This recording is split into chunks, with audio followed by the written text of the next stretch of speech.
I hate the whole self-help industry, right? How can you be happy? What are the 5 steps you can follow to be a millionaire? What are the 7 steps that you need to get the career that you want? You know, me, me, me, me, me, me, me, me, me. What about helping the guy next to you? What are the 5 steps that you can do to help the person next to you lose some weight? What are the 7 steps that you can follow to help the person next to you find the job that they want?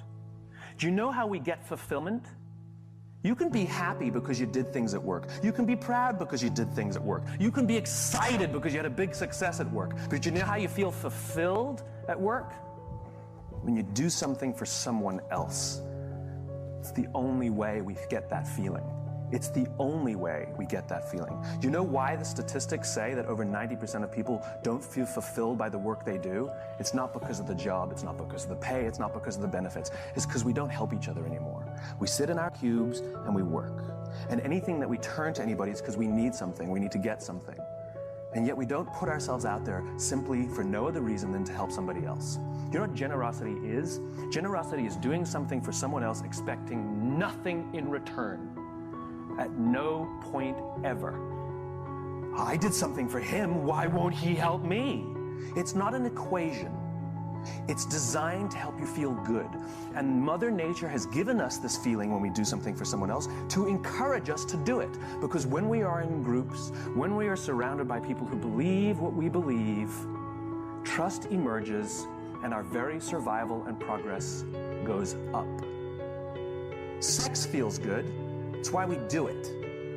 And Mother Nature has provided that it will feel good so that we can do it more, so that we can procreate. That was not an accident, right? Well, the same goes here. That sense of fulfillment that we get was designed so that we'll do it more, so not only will we procreate, but we'll create strong senses of bonds and cultures amongst each other. I did a little experiment with a homeless person. Not like on them, it's not like electrodes. With them, voluntarily helped me. Because the whole idea of giving, right? You've all walked down the street and you've all seen someone begging and you either have or haven't thrown a few pennies in their cup. When you do, you feel good. You bought that feeling. That is a legitimate commercial transaction. You know, commercial transactions are defined as the exchange of consideration. There was an exchange of consideration here. You gave money, you got the feeling of goodwill. You paid for that feeling. If you didn't give money, you either feel nothing or you feel bad. You can't feel good by not giving. All right? You paid for that feeling. So now the question is, how is that person encouraging us to give? The joke is, they act like every corporation in the world. They talk about themselves. Me, me, me, me, me, me, me, right? Like they sit there with their little outdoor advertising, little sign, right? And it says, I'm homeless, I'm hungry, I got 12 kids, I'm a veteran, God bless. They got it all in there. Trying to appeal to somebody, the religious vote, the veteran vote, you know, the child sympathizer, surround yourself with lots of pets, go for that one too, right? All in an attempt to get something from someone. Takers, not givers, right? All about me. Well, what do corporations do? We've added more RAM, we've added more ROM, we've added more speed. This one's number 1. We're the biggest, we're the best. We've been around since 1969. We're better than them, we're faster than them. We're more efficient than that one. Me, me, me, me, me, me, me, me, me, me. And so even if we buy their product, guess what? We don't really feel much. So I did this little experiment. I found a nice homeless lady on the streets of New York who's willing to help out. And I learned that with her sign, which was pretty typical, I'm homeless, I'm hungry, blah, blah, blah, she makes between $20 and $30 a day for a day's worth of work, 8 to 10 hours of sitting there selling goodwill. 8 to 10 hours, she'll make $20 to $30. $30 is considered a good day. I changed her sign, and the new sign made her $40 in 2 hours.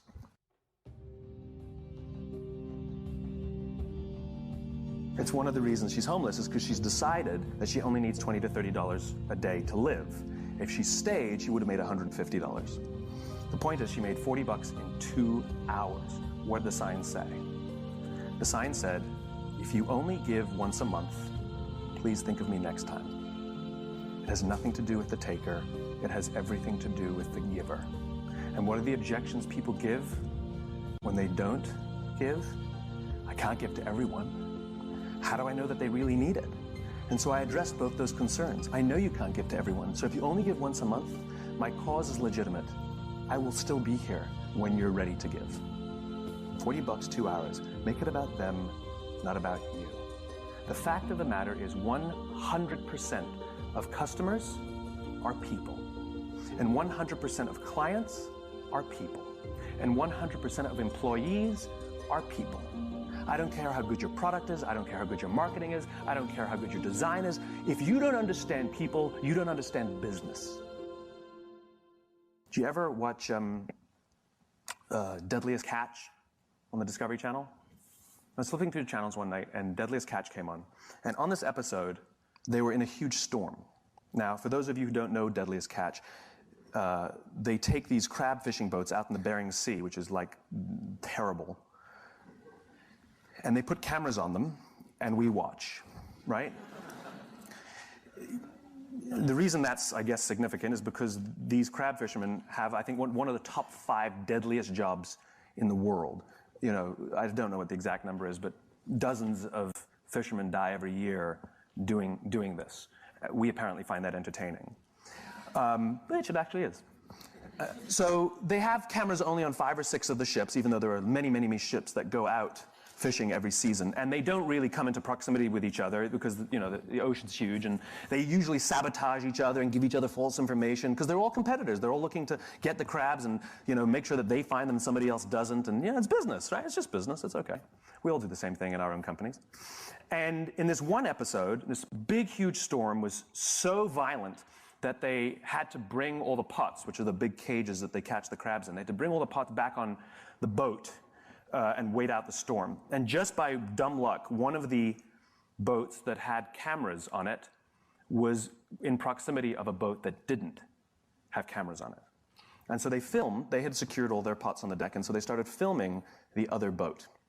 And they filmed a guy climbing on the outside of the cage, securing the pots.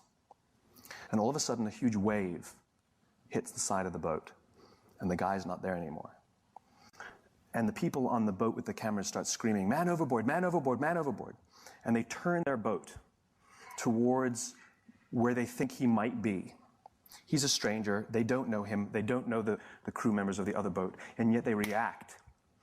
And they turn towards him. And they find him in the drink.